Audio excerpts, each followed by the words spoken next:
Morning and welcome to 10 News Today. We are glad you're with us on this Thursday. A little bit rainy, but Thursday nonetheless. I'm Russell Bennett. It's almost Friday. I'm Abby Ann. We're going to be glad when this rainy week is over.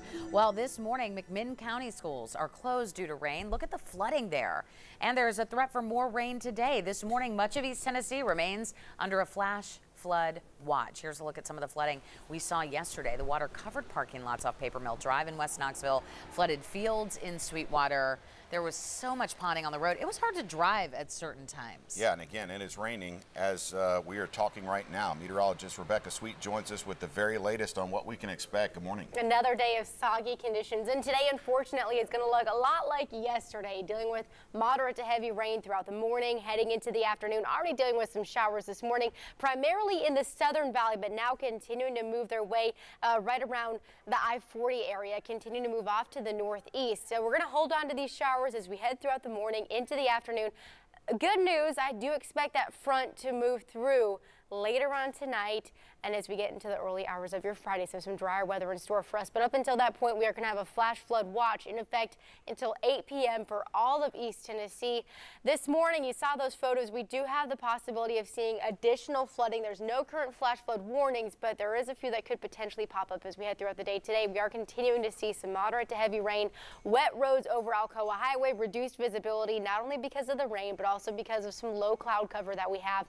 Today going to be another cool day. Highs topping off in the upper 60s and lower 70s.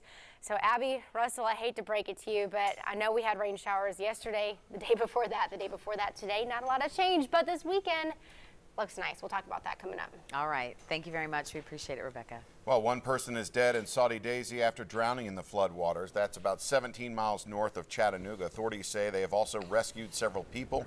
Police are warning people to stay out of high water zones. The Red Cross has set up 2 shelters to help anyone affected.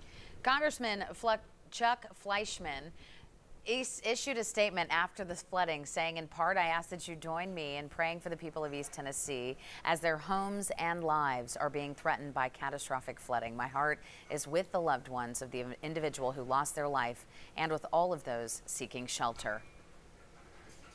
TVA is spilling almost all of its major dams in preparation for possible flooding today. At the Forecast Center, TVA says they aren't seeing any flood stages off the Tennessee River, but there could be localized flooding. As the dams continue to spill, TVA asks boaters stay away from the fast-moving water.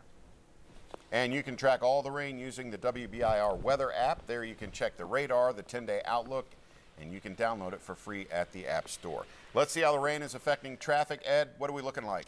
I guess we're getting used to it because it's raining once again, gang. Holy moly, another morning commute all with wet driving to deal with. So far, so good, though. Interstate traffic up to this point starts off in pretty good shape, but you can see the sloppiness we're having to deal with. No problems, Alcoa Highway, Pellissippi. We are at least wreck-free on this Thursday. We'll keep you updated in the 10 News Traffic Center. Guys?